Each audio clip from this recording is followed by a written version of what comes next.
family's Katie Nelson. I've been married to my husband Mike for almost 22 years. We have 7 children. We have 2 grown boys who are 19 and 21. We have 2 daughters that are adopted, and then we have 3 more little girls who've been a homeschooling mom for the last 20 years. We've been attending the E-Free Church for about 3.5 years since we moved here.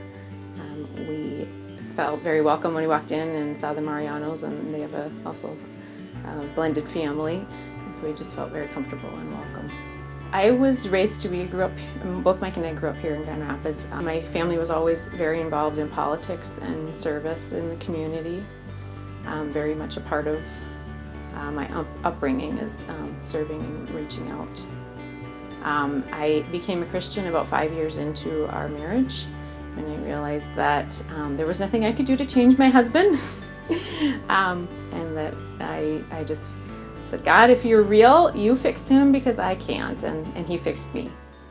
When we first considered adopting, I was rather shocked to find out that African American children were harder to place, and I said, those are the children that I want. I think that's wrong, and I want, I think that's wrong. And so many years later, when we did finally adopt, that's where we put ourselves in the programs for those children that were harder to place. And we adopted our daughter Amanda and then our daughter Anna. And through the adoption process, we learned about the kind of racism that they would experience in terms of being singled out, being different, being the only one with dark hair, dark eyes, dark skin. What I didn't know about was that there was still very overt racism that happened in terms of people who were hateful and hurtful and spoke out with hatred. This September, I attended a speech at the public library by Samson Longton addressing racism in the community, and I was shocked to learn that Grand Rapids has a reputation as being racist. The people that I know have been welcoming and loving to our family and encouraging and wonderful, and so I was surprised to hear that. So I just really began to seek out ways that the voice of love would be louder than the voice of hatred. Started just by approaching people and saying hello and asking their name and telling them my name. Questioning my own, why did I not make eye contact, or why didn't I approach somebody, or why didn't I say hi, and realizing my own racial biases and fears when approaching somebody new or somebody different.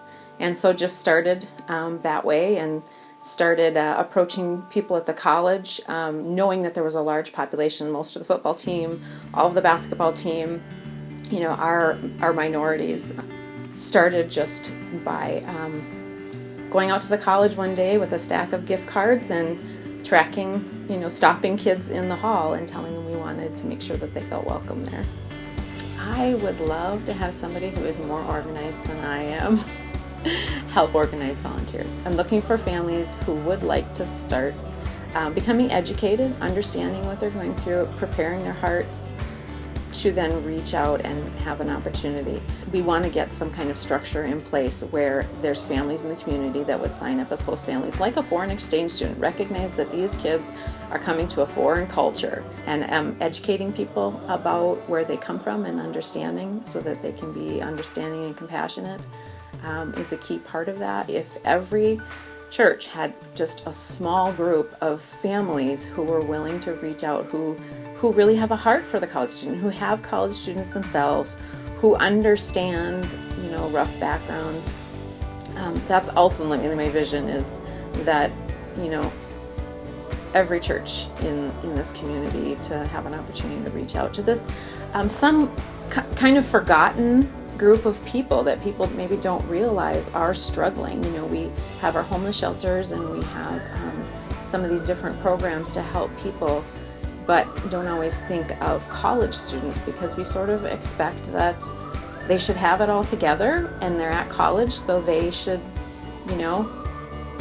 just have all their ducks in a row, and that's really not the case. They really could use a lot more support at this stage in their life.